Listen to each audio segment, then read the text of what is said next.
तो चलिए शुरू करते हैं। आज का हमारा विषय है मुक्ति। हाँ। और इसमें भी एक खास सवाल हाँ। कि क्या जीवात्मा मुक्ति पाने के बाद वापस लौटती है?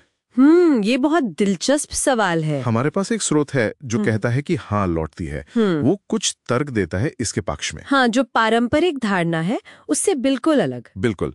तो आज हमारा काम है इन तर्कों को समझना। जैसा स्रोत में दिया है वैसे ही आखिर क्यों ये कहा गया कि मुक्ति शायद परमानेंट नहीं है, कि वापसी हो सकती है। और यहीं पर ये बात रोचक हो जाती है ना? क्योंकि ये स्रोत सीधे सीधे जो स्थापित मान्यताएं हैं मुक्ति की, हाँ। उन पर सवाल उठा रहा है। कुछ लॉजिकल, कुछ फिलोसॉफिकल प्रश्न है। तो देखते हैं कैसे ये तर्क रखे गए हैं एक एक करके। ठीक है। तो पहला तर्क ये जुड़ा है जीव की अपनी क्षमता से। अच्छा। स्रोत कहता है कि जीव का जो सामर्थ है, उसके पास जो साधन है, शरीर है, वो सब सीमित है, मतलब परिमित। हाँ, लिमिटेड। तो सवाल ये है कि इन सीमित मतलब लिमिटेड साधनों से अनंत फल यानी कभी ना खत्म होने वाला आनंद वो कैसे मिल सकता है? बिल्कुल, ये तो सीधा सीधा कॉज एंड इफेक्ट वाला मामला हो गया। हाँ। अगर साधन यानी आपका कारण वो अनित्य है, सीमित है, तो उसका नतीजा यानी मुक्ति का सुख वो स्थायी या अनंत कैसे हो सकता है? सही बात। स्रोत इसी पर जोर देता है कि भाई अनंत आनंद लगातार भोगने के लिए तो आपको असीम ताकत चाहिए, जो कि वो मानता है कि जीव में नहीं होती। मतलब ये गणित ही नहीं बैठता कि सीमित से असीम कैसे मिले। ये बात तो सोचने पे मजबूर करती है। अच्छा, फिर वो कुछ और प्रैक्टिकल तर्क भी देता है। जैसे एक तो ये कि अगर आत्माएं मुक्त होके वापस ही ना आए तो धीरे धीरे ये संसार तो खाली हो जाएगा, आत्माएं खत्म हो जाएंगी यहां से। स्रोत इसे कहता है संसार का उच्छेद। अच्छा, दुनिया का एक तरह से अंत। हाँ, मतलब आत्मा ही नहीं बचेंगी। और इसी से जुड़ा एक और तर्क है शायद। बिल्कुल। वो कहता है कि अगर आत्माएं सिर्फ जा ही रही हैं, मुक्ति में लौट नहीं रही, हाँ, तो फिर मुक्ति वाली जगह का क्या होगा? वहां तो जबरदस्त भीड़ हो जाएगी। अरे हाँ, ओवरक्राउडिंग। हाँ, भीड़ भाड़ शब्द इस्तेमाल किया है। इस सुनने में थोड़े सीधे तर्क लगते हैं। हाँ, पर वो शायद संसार और मुक्ति के बीच एक बैलेंस की बात कर रहे हैं। बिल्कुल। अच्छा, पर एक सवाल उठता है यहाँ। क्या? कि क्या ईश्वर नए जीव नहीं बना सकता अगर पुराने मुक्त हो रहे हैं तो? हाँ, ये संभावना तो बनती है और स्रोत ने इस पर भी सोचा है। अच्छा। पर वो इसे दो कारणों से सही नहीं मानता। पहला, अगर ईश्वर नए जीव बनाएगा तो इसका मतलब हुआ कि जीव की उत्पत्ति हुई, और जिसकी उत्पत्ति होती है उसका अंत भी होता है, यानी जीव अनित्य हो गया, नॉन इटर्नल। बिल्कुल, जो कि कई दर्शनों की मूल मान्यता के ही खिलाफ है कि आत्मा तो नित्य है। ठीक। और दूसरा कारण ये कि भाई जिस भी चीज से ईश्वर ये नए जीव बनाएगा वो मटेरियल, वो स्रोत, हाँ। वो धीरे धीरे खत्म नहीं हो जाएगा।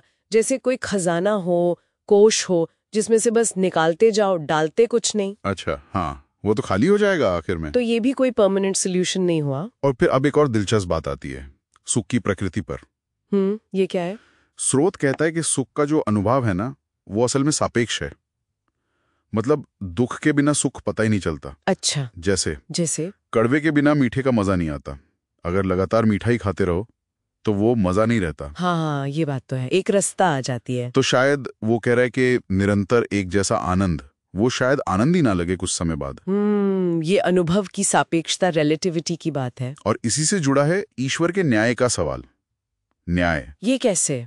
क्या ये न्याय संगत है कि आपने सीमित समय में जो सीमित कर्म किए, हाँ, उसका फल आपको अनंत काल तक का सुख मिले, हमेशा के लिए? ये तो गहरा सवाल है। स्रोत उदाहरण देता है कि बुद्धिमान लोग भी किसी पर उतना ही बोझ डालते हैं जितना वो उठा सके। सही बात है। तो क्या ईश्वर जो सर्वज्ञ है वो एक अल्पज्ञ मतलब कम जानने वाले जीव पर अनंत सुख का भार डाल देगा? स्रोत कहता है ये ईश्वर के न्याय के अंत खिलाफ है। यानी सीमित कर्म सीमित फल, यही न्याय है, चाहे वो फल कितना भी लंबा क्यों ना हो। बिल्कुल। और अंत में एक बड़ी, क्या कहूं, तीखी तुलना की है। तुलना?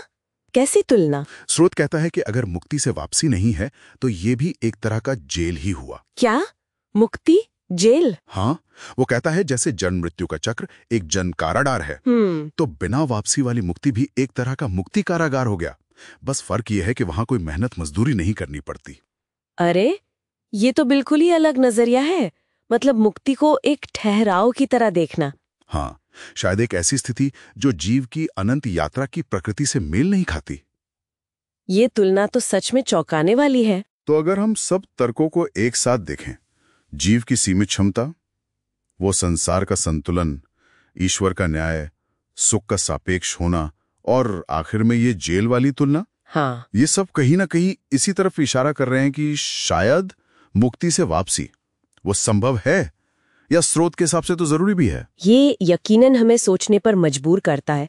अगर मुक्ति की भी एक मियाद है, एक अवधि है, जैसा ये स्रोत कह रहा है, तो फिर हमारे अस्तित्व का वो जो अंतिम लक्ष्य माना जाता है, उसका क्या मतलब हुआ? हाँ, ये सवाल तोड़ता है। या फिर क्या ये जो चक्र है जन्म मृत्यु का, इसी का कोई गहरा अर्थ है जिसे हम नजरअंदाज कर रहे हैं सिर्फ इससे निकलने की धुन में? ये एक बड़ा सवाल है। ये सवाल शायद हमें खुद से पूछना होगा, इस पर और सोचना होगा।